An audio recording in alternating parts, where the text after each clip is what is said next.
Hey everyone, and welcome back to our show, To Whom It May Concern. I'm your host Malak with my co-host Inara, Maryam, and Rifa. Assalamu alaikum, everyone. Assalamu alaikum. Unfortunately, Khuwaila isn't here with us today. She's giving a patient presentation at a conference in California. Go Coco! Yes. Woo-hoo. But we are honored to have a guest speaker with us here today. She has been giving lectures in the community for a long time in the southwest suburbs. She is currently working at Zakat Foundation and receiving her master's in counseling. She is near and dear to our hearts. We have personally known her for years, and if you don't know her, you're missing out. To kick off our Ramadan series here with us today is Sister Lena Tleib. Assalamu alaikum, everybody. Okay, so we wanted to kind of discuss, to help us get ready for Ramadan, we wanted to discuss what Ramadan was and what it means to us personally. Well, we want to look at what is Ramadan and why it is an obligation for us. And subhanAllah, who do we go to first is Allah subhanahu wa ta'ala. And in the Quran, Ramadan and fasting is actually only told or informed to us or kind of commanded to us in one small passage in Surah Al-Baqarah. And it's never mentioned again. And if you want to refer to it, it's verses 183 to 187. And that's where you see the command of fasting come down. You see the legal aspect of the fasting. You see the spiritual aspect of the fasting. And then obviously you learn a lot more through the sunnah of the Prophet Muhammad ﷺ and the righteous khulafa. But the passage is one passage from Allah subhanahu wa ta'ala commanding the fast. And what I want to break down is actually one word. And the one word is la'alla. He says in the verse in, I believe it's 183, la'alla has several meanings to it. And the first one is so that. So that. So Allah subhanahu wa ta'ala will usually say something, and at the end of the statement he will say لَعَلَّكُمْ, and which that is a kind of like a gauge for us to know that so that all of you such and such. So whatever Allah subhanahu wa ta'ala says after that is the purpose of why he commanded us to do it. Right, so like in this ayah, Allah subhanahu wa ta'ala is starting off telling us this is what you guys are going to gain from the month of Ramadan. Yeah, and he in the beginning of the verse he's pretty much saying this is where he kind of prescribed for us fasting, and then at the end he'll say لَعَلَّكُمْ تَتَّقُونَ. Okay, so after لَعَلَّكُمْ you hear what's the purpose of Ramadan. So whatever guidance he gives us, like Allah subhanahu wa ta'ala gives us the month of Ramadan, after that he gives us and he says لَعَلَّكُمْ, and that completes the statement. So that's the purpose of Ramadan. So we can develop consciousness. We can be conscious of what we're doing. Right, that's really beautiful. So it's like Allah subhanahu wa ta'ala is telling us the purpose of Ramadan is to gain God consciousness. And I feel like that's literally what ends up happening without us realizing. So like when we begin fasting, we're literally like, oh, like we start monitoring what we listen to, what we say, our actions. So it's really cool to see that we naturally kind of do this and try to do this as soon as we do begin fasting. Yeah, that's why most of us feel like Ramadan is our spiritual high at that point. Yeah, I mean, typically, even for people that aren't Muslims, fasting kind of just seems like something we do. It's just an act that we do. When somebody's just looking in, I know personally, I spoke with some people that weren't Muslim, and they're like, yeah, fasting is coming up, Ramadan, like, I know you guys can't drink water sometimes. And I'm like, it's not sometimes, it's all the time. But for most people, it just seems like we just don't eat from sunrise to sunset. And, it's like, a lot of people don't understand why we do Ramadan. And even some Muslims, we struggle with it and we focus so much on that physical aspect that we don't take away the God consciousness necessarily all the time. Or, we're just napping throughout the day until iftar time. So what advice do you kind of have for us to be able to actually get that Ramadan experience?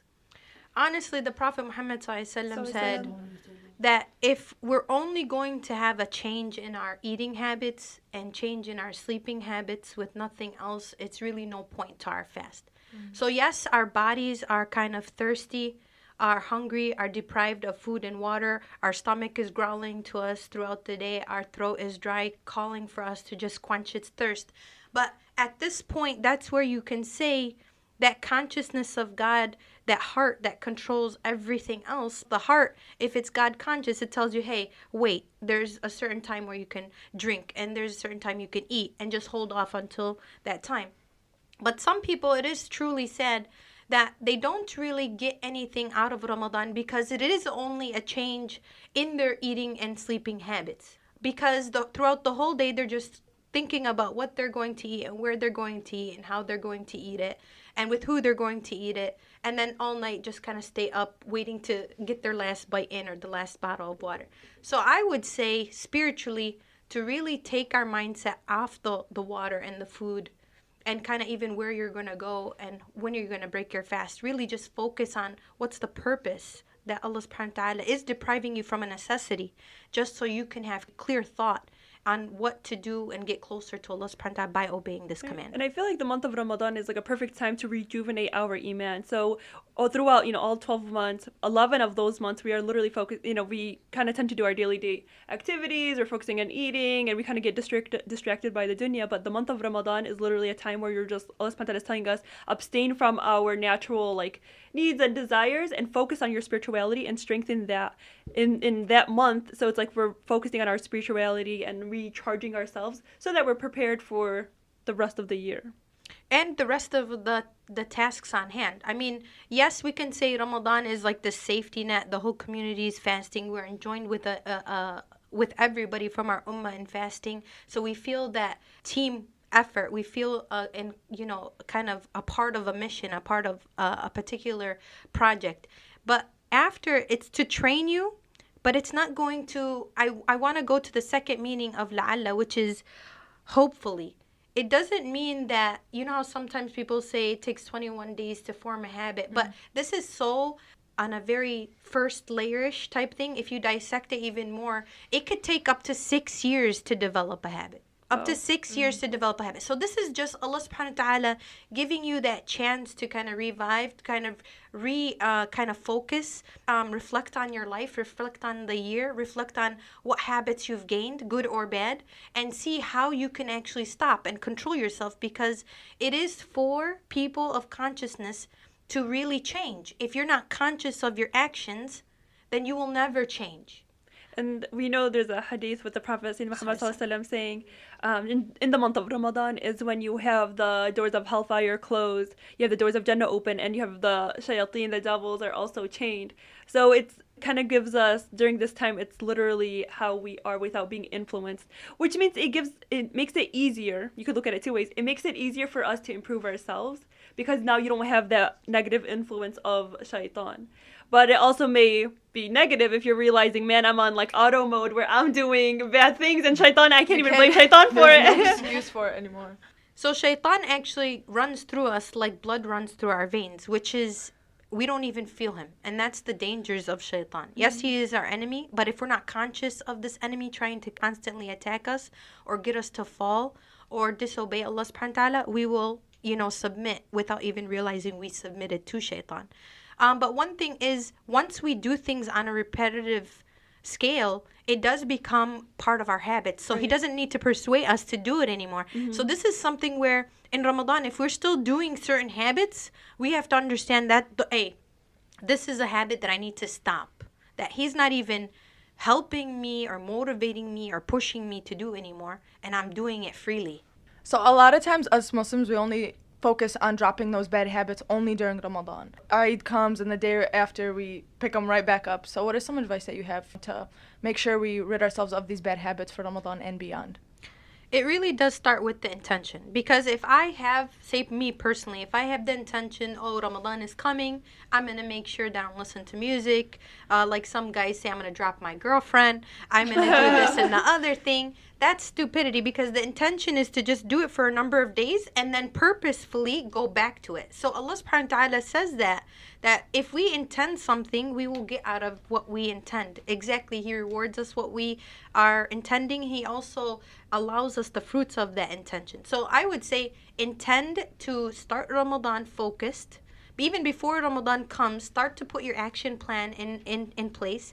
Really reflect on yourself. What are a list of your bad habits, a list of your good ones? What are certain things you want to do more of in Ramadan? And then I would even go crazy, make a realistic goal that I'm going to really try my best through the month of Ramadan to stop this one bad habit. And that when I want to increase in reading Quran or praying my 5 daily prayers on time, or, to be mindful of what I watch or what I hear or what I say, then make those action plans realistic goals and try to work for them, and then remain doing so after Ramadan, because that's the whole purpose. The second meaning of la'alla is hopefully, that after you do this, you will attain this. So you have two aspects when Allah subhanahu wa ta'ala says something. The first one is, I gave it to you for this purpose. The second one is, hopefully you attain this purpose. So if you do it the right way, with the proper intention, and you work towards the intention, because it's not only a matter of intending, you have to actually start working towards the intention, you will then hopefully attain this purpose that Allah subhanahu wa ta'ala wants you to attain. I think, Lena, you said something very important. A lot of times, a lot of us are like, oh, it's the month of Ramadan, so I'm gonna, like, we go extreme. Like, you've never read Quran, all of a sudden you want to read the full Quran. Like, we just set, like, unrealistic goals for ourselves. So it's like, you should know yourself, know what you're capable of doing, and make sure that they're realistic. Yes, they have to be measurable goals, because honestly, all of us in this room and the whole ummah can say, I'm going to read the whole Quran from cover to cover beautifully, and I'm going to go to Tarawih every night, and I'm going to do this, that, and other thing. You make that goal so hard, by the second day, you're going to give up the second you can't go to it. And you're going to be like, oh, I'm off my goal, forget it, I just drop it all. So don't be extreme. Actually understand to make goals, have a low, medium, and high goal like anything else in our life, and try to attain it. That goes back to like my first Ramadan tip for everybody is, before Ramadan, sit for an hour and write out your goals for Ramadan. Consciously think about what you want to accomplish and write it down on a list so you have it kind of always in front of you, and maybe you're able to check off certain things. I know when I was younger, I used to have a chart where it's like, pray all my daily prayers. Did I get the hood in? Check the hood box. And it made me feel accomplished. So if that helps you, make a goal list. Yeah, so I know Ramadan and fasting are one of those acts that you do for Allah subhanahu wa ta'ala, and they say that it's one of the only good deeds that you kind of do that just stays between you and Allah subhanahu wa ta'ala. It's actually a beautiful concept that Allah subhanahu wa ta'ala, this is an intimate relationship between you and Allah. And why he says that is because only you and Allah actually know if you're fasting. Now, some people say they're fasting, they act like they're fasting, but they're not fasting. The sad thing is, a lot of Muslims nowadays are hiding from the creation of Allah instead of the Creator. You know, they think they can tell their parents they're fasting, their spouses, their families, their friends that they're fasting, but in essence, they're not fasting. And it's okay for them while they're driving to pick up a cigarette. It's okay they can eat in public where they think not a lot of Muslims are looking at them, or not giving them, giving them an excuse of why they're breaking their fast. But honestly, you have to remember that this is an act of worship that's between you and Allah. Allah knows everything. He sees everything. And that's when we develop لَعَلَّكُمْ تَتَّقُونَ. You have to reach that sense of taqwa, that consciousness, that awareness, that it is not just a relationship between you and your surroundings, you and the creation of Allah. It's between you and Allah. And Allah subhanahu wa ta'ala loves this deed so much. It's such a special deed that He allows the angels to document the deed, when we fasted. But He says, leave it, they will not know the reward of that until they reach me. So Allah subhanahu wa ta'ala, with His generosity, is going to give us the reward. He doesn't even say, oh, this is between 10 and 700. This is much more grand than that. So when we do fast, and we do feel those quenches of thirst, and we do hear our stomachs growl sometimes, remember this. Remember that on the day that there's nothing else that's going to help us except these things, that Allah subhanahu wa ta'ala didn't even put the number yet of reward. That on that day you will need that help, and He will put that for you.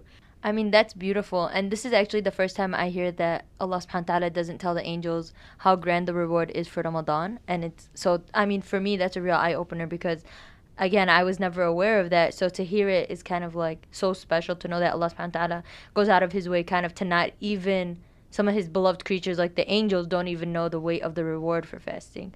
So that'll help me keep going this Ramadan. Yeah, so every time... Yeah, I'm getting really pumped right now. Right? Like, every time, we think of, oh, I'm, like, so hungry, like you were mentioning, Lena, it's a good reminder to be like, okay, every single struggle that I experience during the month of Ramadan will be greatly rewarded. And actually, I think Allah subhanahu wa ta'ala says in Surah Al-Baqarah, like, it's supposed to be easy, like, for us. And subhanAllah, this is true. We have 3 categories of patience, like, if we want to break down patience. And there's one of the categories is patience for acts of obedience. And subhanAllah, when we talk about fasting, we talk about salah, we talk about those things, these are acts of obedience that we have to be patient with, because it's not always easy to do them. But because we love Allah subhanahu wa ta'ala, and we yearn for Him, and we want to get closer to Him, and we do fear Him, we do obey Him. And that's what we have to understand, that in itself requires patience. So when we are going through a hard time and we kind of like endure, and we insist, and we persist, and we persevere, Allah subhanahu wa ta'ala then is still, again, recognizing that and rewarding us for it. I also wanted to ask you, like, as a student, I have 2 night classes this quarter, and, like, the past 3 years, it's been really difficult trying to enjoy all the benefits of Ramadan because I stay at school really late. And so I wanted to ask you, like, what are some ways or advice how we can stay energized, reap the benefits of Ramadan? So the first question you asked about energy, and honestly, I think it's a mind over body. And if you have this mindset that you are going to do this and this during Ramadan, you are going to feel this and you're going to work on it's pretty much on what's your mindset taking on this task. Are you taking this task already envisioning that it's going to be hard for you?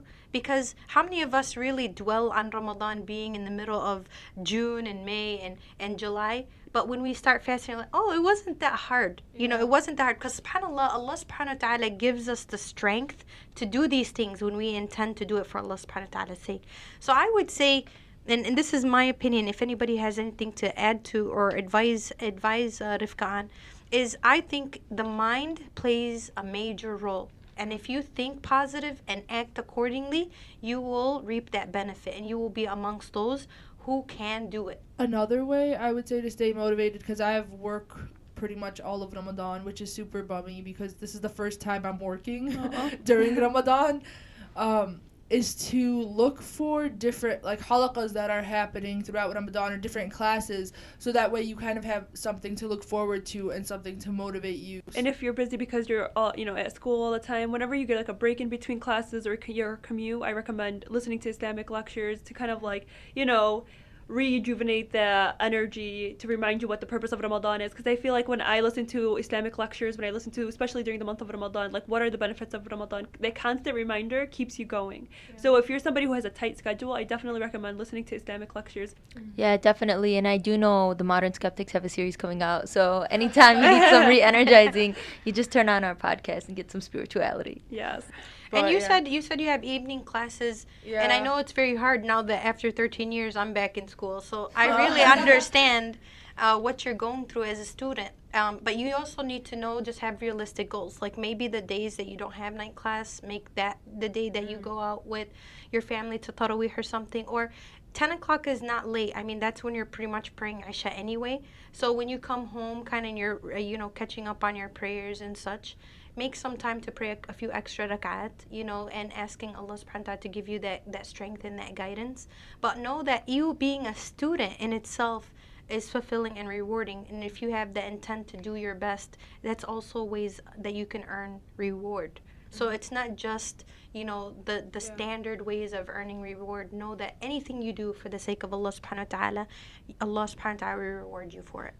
On that note, people always think that Ramadan goals should always focus on these big things like reading the whole Quran, going to Tarawih every day. But we don't focus on trying to be better people. So, for example, one of my lists on my Ramadan goal is to tell a compliment to somebody every single day. Make somebody else feel good. Or pick up the trash. Or do something that would be nice for somebody else. Don't make them fake compliments now. No, you can compliment somebody on something. But just trying to actively be a kinder person, we don't realize that in itself can be a goal that we can attain during Ramadan. Well, it's actually an amazing goal. Actually, the Prophet Muhammad said there is no such thing as a religious person with bad character. So this is something that we have to understand. We have the physical component, of praying and fasting, but it's also to train and to tame. You have to control your eyes, and you have to control your ears, and you have to control your tongue. It doesn't make sense for someone to refrain from food and drink but then go and gossip or slander or curse or lie or do things like that. So yes, you're refraining your mouth from eating something, but you're still doing a lot of things. Like how many people will go to a sheikh and ask, I ate this, or I took a shot, or I went to the dentist, or I kind of like did brushed a little my teeth in the wrong way. Yeah. Or they ask for the they ask for these logistic things, but how many people ever went to a sheikh and said, you know, I just gossiped about somebody, does that break my fast? No, we put all those things aside. We should actually think of how to become better versions of ourselves, you know, because this has a lot of weight on the scale of deeds. When we have good character, it weighs heavy on the scale of deeds. So yes, I think that should definitely be incorporated. I think that was a wonderful suggestion by Maryam. It's not only just praying your prayers on time. It's not just kind of refraining from the time frame from food and water, but we should really try to be better people. Try to smile more. Try to compliment more. Try to aid our parents without worrying about it, right? Because sometimes we don't want to even aid our parents. We want to just be alone. But no, Allah subhanahu wa ta'ala says, be merciful and obedient to your parents. So what happened to all these other things that are part of religion? Also, one thing that you touched on is, instead of worrying about tarawih, if you're not praying your 5 daily prayers, start focusing on your wajibat. Don't necessarily go and pray tarawih and qiyam and then sleep in fajr. Like, it doesn't make sense to do the extras before the mandatory. So focus on the fara'id. You don't want to do all these extras and then fall short on the farida. Allah subhanahu wa ta'ala says, if we want to earn His love, we start with the obligatory acts, and then we go on to the extras, and that's how we grow. He grows in love for us. Going back to like us thinking that we should go to Taraweeh every night and praying, and then unfortunately might miss Fajr. I think it's important to know that Sayyidina Muhammad had prayed Taraweeh 3 times in the month of Ramadan.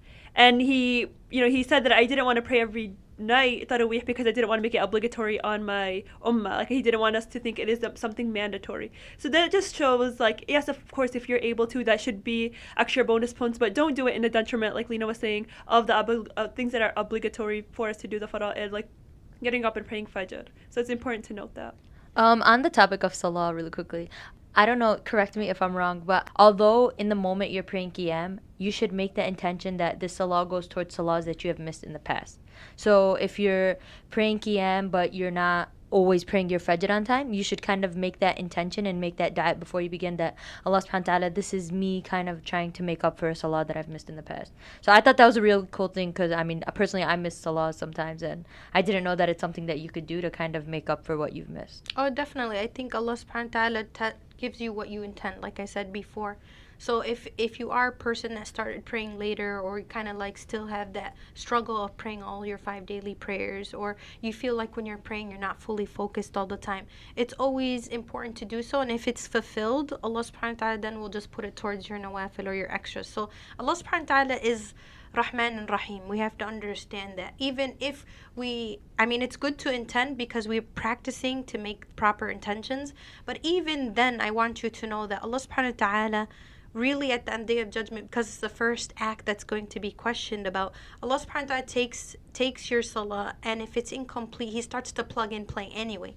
He starts to plug your sunnah prayers, He starts to plug in your nawafil prayers. This is kind of also the benefit of when you go to pray salah in Al-Aqsa, you get 500 per rak'ah. When you go to Masjid al-Nabawi, you get 1,000 per rak'ah. And when you go to Masjid al-Haram, when you go to Mecca, it's 100,000 per rak'ah. It's not for us to calculate in the dunya what we should miss, but that's for us to have when we have a discrepancy in our salah, and that is for Allah subhanahu wa ta'ala to use as He sees fit, subhanallah. So this is very good to have as an intention, and then go from there. That made me feel so good. I'm like, I prayed at Masjid al-Aqsa. Okay, but you just on that note, some people were like, I prayed, like a million rak'ahs. I prayed 10 rak'ahs in Masjid Haram. I don't have to pray for like 30 years. Like, oh, be quiet. You can use the extra, really. Yeah, you can. Just another thing I wanted to point out. I feel like our generation, we're losing excitement for like Eid and Ramadan. What are ways we can bring this excitement back? Like, do you think decorating your house, making it a tradition of some sort? Honestly, that makes a difference. Like, I was watching on Instagram, people are posting these like nice Ramadan Mubarak decor, and I'm just like we have upped our game in regarding decoration. It looks so nice. Just a little ad for Days of Eid. She's my cousin. Oh, really? She's Her really stuff is talented. beautiful. It's very talented, and some people will, think about what's the real big deal. I'll go get some, not so good quality, some tacky stuff. But come on, people.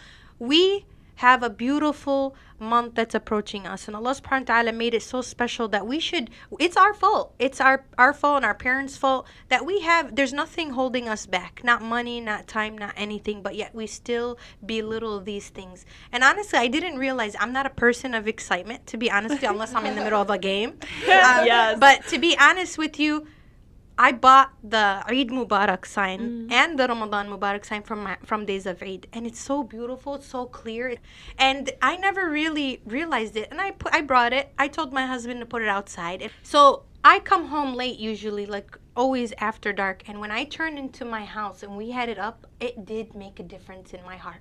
Yeah. I mean, we have Christmas we're competing with, and Easter, and all these big holidays that are celebrated so much. So we need our kids to feel good about this is, our Ramadan. This is our Eid. Feel excited about it.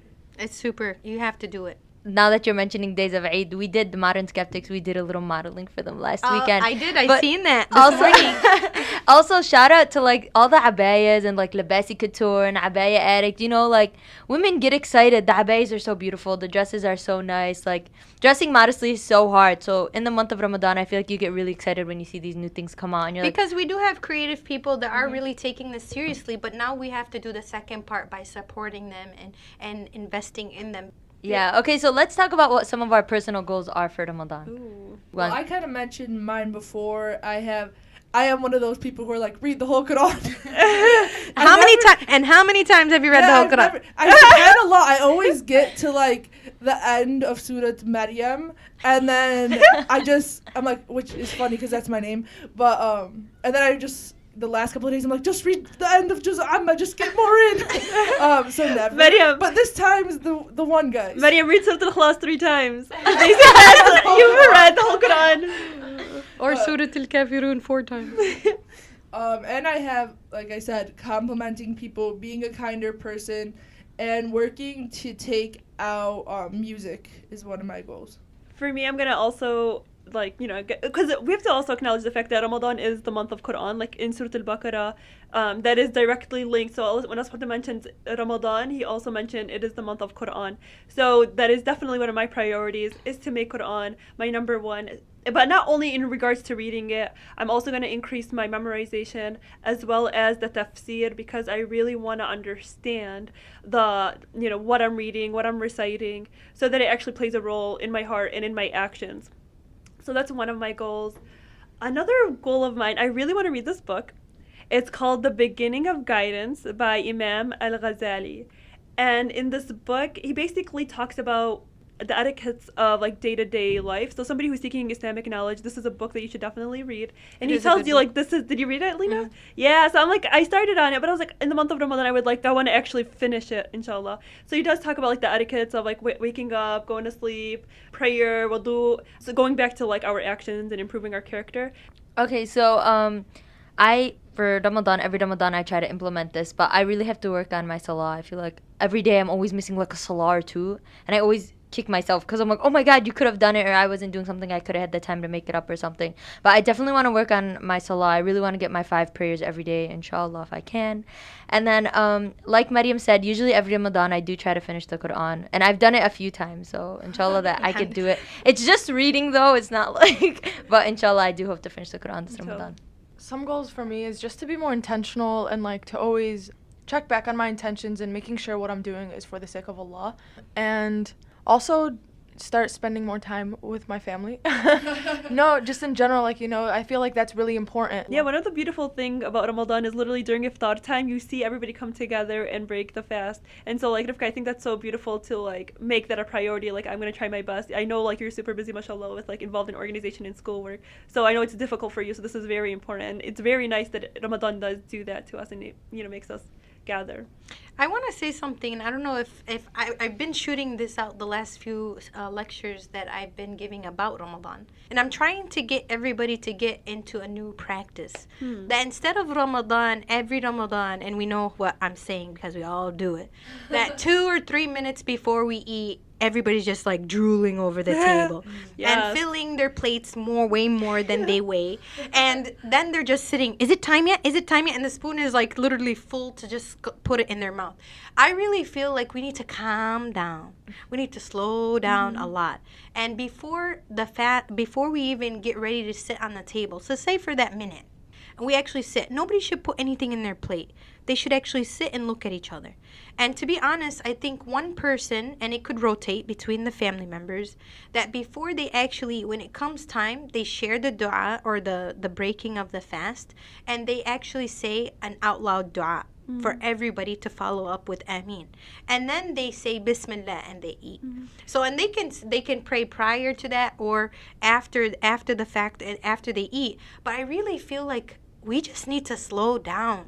Right. And I think that's what makes people just start putting food in their mouth, and they don't really realize that the dua is mustajab when you're breaking your fast. So like that's the time we should really be making dua. Like literally just spend 60 seconds making dua for education, for success, for good health, for good risk, for good guidance, for protection, to protect from the whispers of shaitan, to elevate ourselves. Like there's so many things to talk about with God, so many things to ask for with God, and we're losing a core time because we just want to just stuff our face with food. I really feel like I hope that I can get this practice in my own home and other people can get it in their home, and I actually develop a sadaqah jariyah, a nice sadaqah jariyah. Yes. But I really wish that people will try that, and I would love to hear feedback if you actually do try that with your families. And it might be better or easier for people that have smaller families, not so many people at the table. 10 of us in my home. Seriously, if we actually make an effort, we will definitely have the way. If we make it and we pave it, it's going to be the most beautiful thing that we implement, because it will teach us for many years on how to really approach this month. It's really to change us. It's not just to do certain things. So I really feel that, and just kind of like ending that with my goal and my specific goals is I usually don't, even though it's such an awesome sunnah to read the Quran from cover to cover, usually it's not my goal. My goal, because my native tongue is English, and it's very difficult for me to read Arabic. So I try to understand the message that Allah subhanahu wa ta'ala is trying to say. So I listen to a lot of tafsir. I listen to, even if it's like, ayah here and ayah here. But this year, I think I'm ready to read the Quran. So I'm going to try my best to do that. So to me, it's just kind of understanding what Allah subhanahu wa ta'ala is trying to say to me. And that's always reflecting over the Quran. And that's, I think, very important. So even though that's such an amazing sunnah to read the Quran cover to cover, I mean, some companions used to read the Quran every 2 days. Like literally read the whole Quran then every 2 days. So you're looking at some people that read it once throughout the month, sometimes up to 10 times throughout the month. So I just want to really try my best to go to that goal of reading the Quran and staying focused. But other than that, I've been taking a very active role with my parents. My parents, for the last several years, have been getting older and more vulnerable. I've been doing majority of the cooking for our family. So I look at that also as an act of worship, that I'm helping people, feeding people, and I intend that as well. But other than that, I'm very excited for Ramadan, and anything that we do in Ramadan is I feel like super blessed, and you just feel like really nice doing it. And I hope that Allah subhanahu wa ta'ala gives us the opportunity to keep doing it, and to actually recognize something and refrain from it, and increase in something else. I want to go back to one of your goals, Lena, and like the thing that you're trying to get everyone to do, and I think it's so beautiful, is to make sure that a minute, or if you could do more before we break our fast, to make dua, as a family together. That'd be even more beautiful.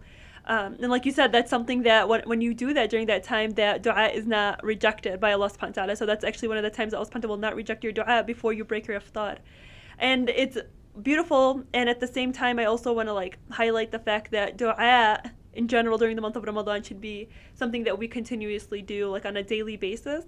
And I know when Allah subhanahu wa ta'ala talks about in Surah Al-Baqarah, when he talks about the month of Ramadan and fasting, he also highlights the ayah about when his servants call on him, he mentions dua in like the passages, and he says, when my servant calls upon me, let them know that I am near, and I respond to the one that calls to me. So it's such a beautiful ayah. It's ayah number 186, one of my favorites. And so it's Allah subhanahu wa ta'ala telling us, like, reach out to me, call out to me, believe in me, and I will respond and I will listen to you. And it happens to be one of the ayahs in the passage that Allah subhanahu wa ta'ala talks about the month of Ramadan. So definitely do make dua.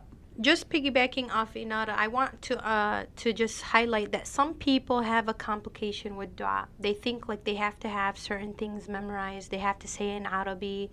They have to do this, then the other thing. Really, it's not that hard. It's super simple. You can talk to Allah any way you can in your native tongue. Just talk to Him. He wants you to talk to Him. He wants to hear you. He's not ever sick of hearing you. It's actually when we stop making dua, that's when we're kind of like sinful almost, that we're not doing what Allah subhanahu wa ta'ala wants. He's not like the human being that you keep asking, and he gets sick of you. He's like, oh my God, Lena's asking me again. No, it's not like the human being that they say, oh, I'll help you with this and then another thing. You go and ask him for one thing, like, oh my God, she's so annoying. Allah subhanahu wa ta'ala wants to hear from you. He wants to hear from all of us. He wants to know, even though He knows all of our imperfections, He knows all of our weaknesses, He knows all of our struggles, He knows all of our pros and cons. He still wants us to talk to Him because that helps Him realize that we know that He's strong and we're weak, that He's rich and we're poor. We can't do anything without Him. So just talk to Allah subhanahu wa ta'ala. Get good in your conversing with Allah subhanahu wa ta'ala, and you'll see a big difference in your life. Okay, thank you so much to everyone for tuning in and listening to this week's episode of To Whom It May Concern.